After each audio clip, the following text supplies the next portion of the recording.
নমস্কার বন্ধুরা, আকাশের রান্নাঘরে আপনাদের সবাইকে স্বাগত। আজকে আমি চিতল মাছের মুইঠা করে দেখাবো। দেখুন, এই যে এখানে চিতল মাছ নিয়েছি, এখানে আমি এই চামচ নিয়েছি। মাছটাকে পুড়িয়ে নেব আগে। দেখতে থাকুন, আপনার পুরো ভিডিওটা দেখতে থাকুন। এই যে এইভাবে পুড়িয়ে নিতে হবে।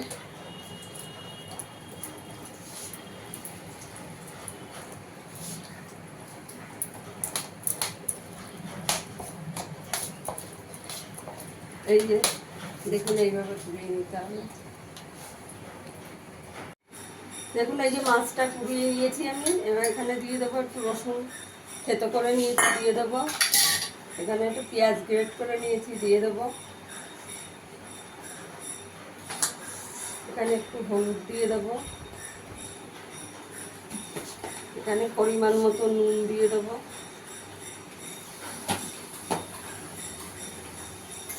এখানে আমি আদা, জিরে আর লঙ্কা একটু বাটা দিয়ে দেবো। আপনারা চাইলে গুঁড়ো দিতে পারেন।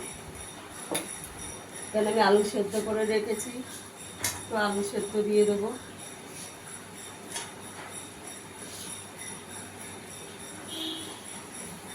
দিয়ে ভালো করে মেখে নেব।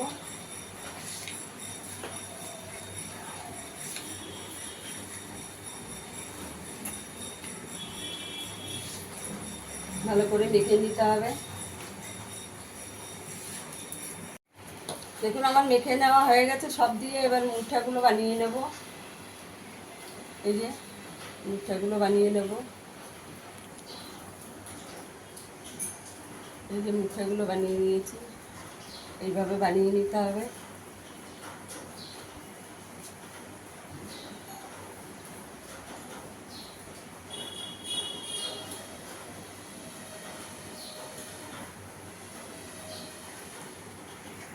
এই যে সব বড়াগুলো বানানো হয়ে গেছে, চিতল মাছের মুঠাগুলো।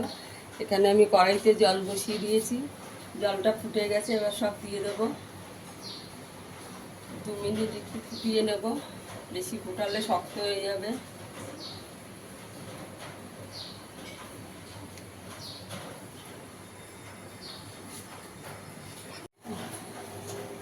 আমার এগুলো হয়ে গেছে। এবার জল থেকে তুলে নেব। জল থেকে সব ছেঁকে তুলে নেব। দেখুন কি সুন্দর দেখতে হয়েছে।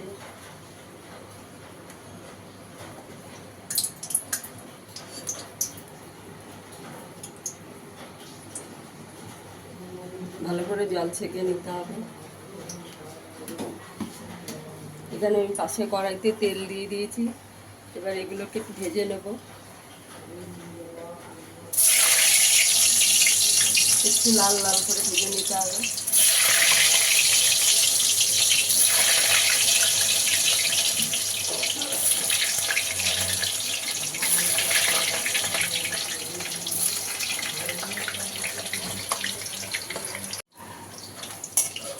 ভাজা হয়ে গেছে মুঠাগুলো, এবার তুলে নেব।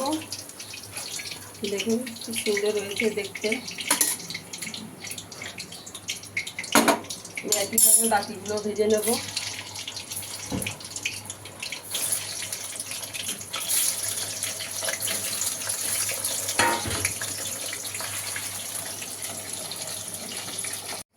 দেখুন, আমি গ্রেভিটা বানানোর জন্য কড়াইতে তেল দিয়ে দিয়েছি। এখানে আলুটা ভেজে নেব আগে আমি। এখানে আমি 2টো পেঁয়াজ গ্রেট করে রেখেছি।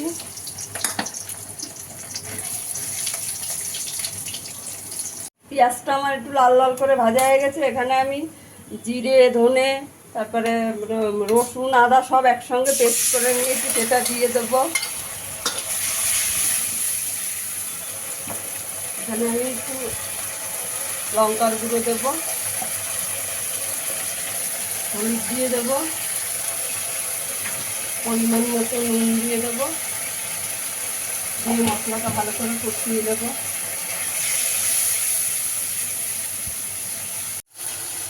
আমার আলু দিয়ে ভালো করে কষানো হয়ে গেছে। এখানে আমি গরম জল করে রেখেছি, দিয়ে দেব।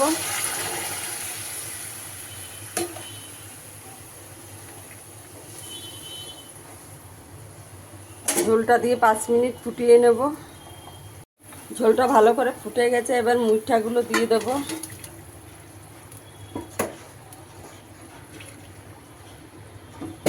দিয়ে একটু 5 মিনিট চাপা দিয়ে দেবো। দেখুন বন্ধুরা, আমার চিতল মাছের মুইঠাটা হয়ে গেছে, কত সুন্দর দেখতেছে। আমার গরম মশলাটা দেওয়া একটু স্কিপ হয়ে গেছে।